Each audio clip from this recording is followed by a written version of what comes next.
my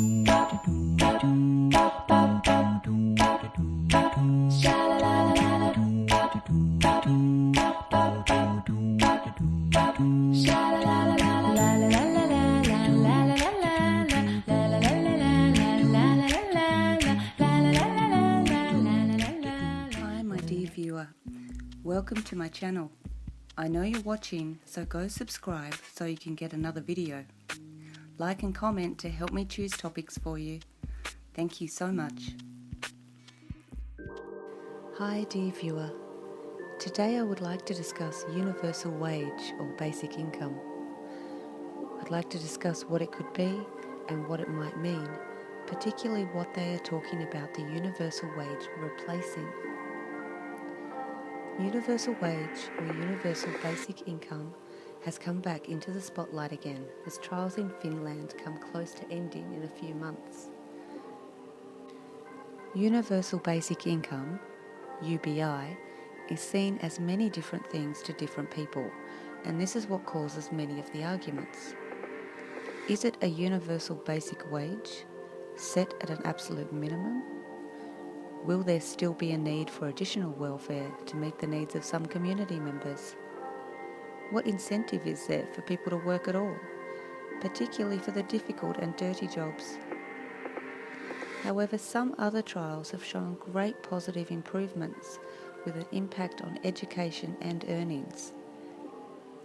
Some arguments go as far as to say inflation will not be an issue because the money will be coming from somewhere else, so therefore inflation will not occur. This strange statement doesn't seem to take into account the inflation of normal living costs, and I think this is what people are probably referring to. If the minimum income is set across the board for everyone, at a point where people are able to no longer be in poverty, then naturally prices will increase. What business will charge $5 when they know they could get away with charging $8? This would be particularly true in housing. It would very soon be a situation where those relying solely on universal wage are once again in poverty. It really does sound like welfare by a different name. And what is frightening is the talk about cutting many current welfare services and replacing them all instead with this universal wage. This includes services such as housing assistance and medical costs. People would be given money to spend as they saw fit. As many places are experiencing with increasing rents, the housing issue alone is frightening. Rent on the lowest levels would rise to match this new income and leave those people who struggle to be accepted into a rental property up against much competition. What private agent will choose the disabled pensioner who has trouble maintaining the property instead of a young working couple who could pay more but choose not to? How does this eradicate poverty for those who don't work? It simply pushes prices up for everything. And how would the current minimum wage jobs pay after such a scheme was introduced? Would they continue to pay what they do now? What if pay rates actually decreased? And why couldn't that be the case? If everyone has their basic needs apparently covered, then extra earnings could be seen as extras or pin money, as women's jobs were patronisingly called once, meaning that that income wasn't needed, it was just for spending. The competition could become increasingly fierce too for jobs, as people need to prove their passionate love to mop floors in order to get a few extra dollars a day. We could very quickly find ourselves in a situation where the universal wage is used as both the carrot and the stick for every citizen. Those on welfare now are under ongoing scrutiny and pressure and frequently find their payments cut, suspended or owing. There isn't a lot they can do when this happens, as welfare is the end of the line. There is no HR manager to talk with.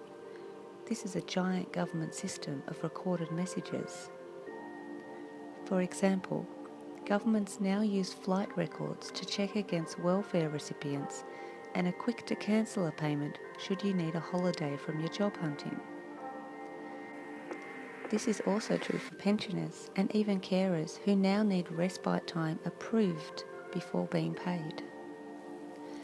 So universal wage could be a system that really does not do anyone any favours.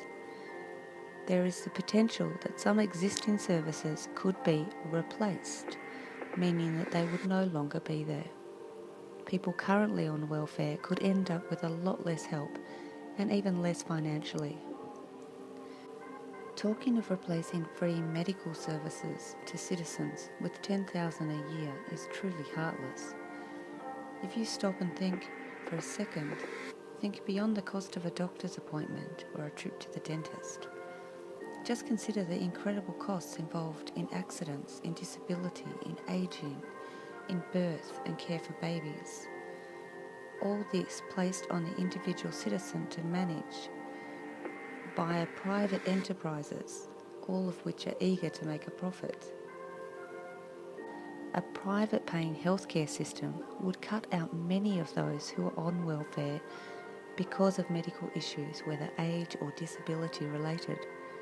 It would place medical assistance as a personal responsibility or a family responsibility rather than a community or national responsibility, and it's charities that would be left to actually help people.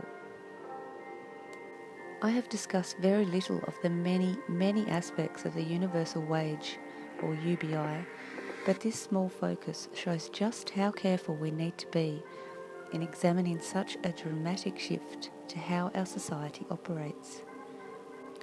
It could be wonderful and work, but it also might not be intended to. This is an area we all need to seriously think about a lot more before we all put our hands up and say, "Oh yes please, free money." We really need to know exactly what's being planned and how our most vulnerable citizens will be looked after.